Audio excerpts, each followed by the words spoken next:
மரியாதைக்குரிய பாரத பிரதமரின் நல்ல திட்டங்கள் மக்களுக்கு சென்று சேரும் வகையில் மரியாதைக்குரிய மத்திய அமைச்சர் முருகன் அவர்களின் துறை சார்ந்த இந்த முகாமுக்கு ஏற்பாடு செய்து பொதுமக்கள் அதிகமாக பலன் பெற்றிருக்கிறார்கள். நீங்க பாத்தீங்கன்னா இங்க ஆதார் கார்டு 1 இருந்து 5 வயசு வரைக்கும் ப்ளூ ஆதார் கார்டு, அதற்கப்புறம் 5 வயசுக்கு மேல ஆதார் கார்டு, அது எல்லாமே இங்க ஸ்கூலுக்கு போறவங்க கூட்டிட்டு வந்து அதை பெற்றிருக்கிறார்கள். கர்ப்பிணிகளுக்கான கார்டு, அமைப்பு சாரா தொழிலாளர்களுக்கான அட்டை, இவை எல்லாமே நீங்க கொடுக்கப்பட்டிருக்கிறது. முதலமைச்சர் 2000 ரூபாய் கொடுக்கறேன் அப்படின்னு சொல்றார். இங்க தொழில் முனைவோருக்கு நீங்க பாத்தீங்கன்னா 2 லட்சம் ஒரு அம்மாக்கு கொடுக்கப்பட்டது, இன்னொரு அம்மாக்கு 1 லட்சம் கொடுக்கப்பட்டது. ஏன்னா அவங்க எல்லாம் தொழில் முனைவோர ஆகி அதன் மூலம் வருமானம் பெற வேண்டும் என்று. ஆக நிச்சயமாக பிரதமரின் திட்டம். அதே மாதிரி இன்னைக்கு முதலமைச்சர் சொல்றாரு எங்களோட திட்டம் எல்லாம் ஒவ்வொரு திட்டமும் பொதுமக்களுக்கு போய் ஒரு குடும்பத்துல ஒருத்தருக்காக சேர்ந்திருக்குதுன்னு இன்னைக்கு அவர் சொல்றாரு. ஆனா இன்டர்நேஷனல் மானிட்டரி ஃபண்ட் IMF என்ற நிறுவனம் என்ன சொல்லி இருக்குன்னா,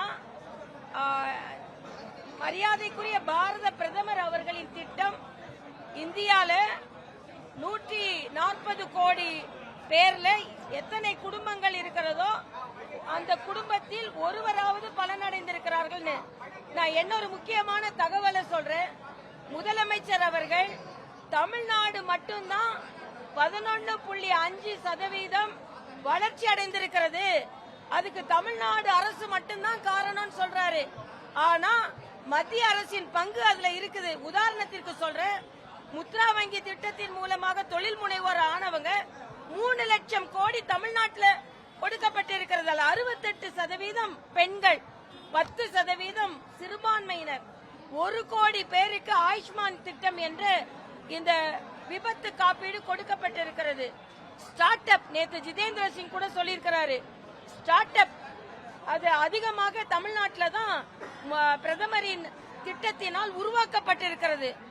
ஆக எல்லா தொழிலும் மத்திய அரசின் உதவியோடு புதிய புதிய தொழில்கள் உருவாகும் பொழுது நிச்சயமாக மாநிலத்தின் பொருளாதாரம் உயரும். அதனால முதலமைச்சர் சொல்ற மாதிரி மத்திய அரசின் பங்கே இதுல இல்லை என்று சொல்ல முடியாது.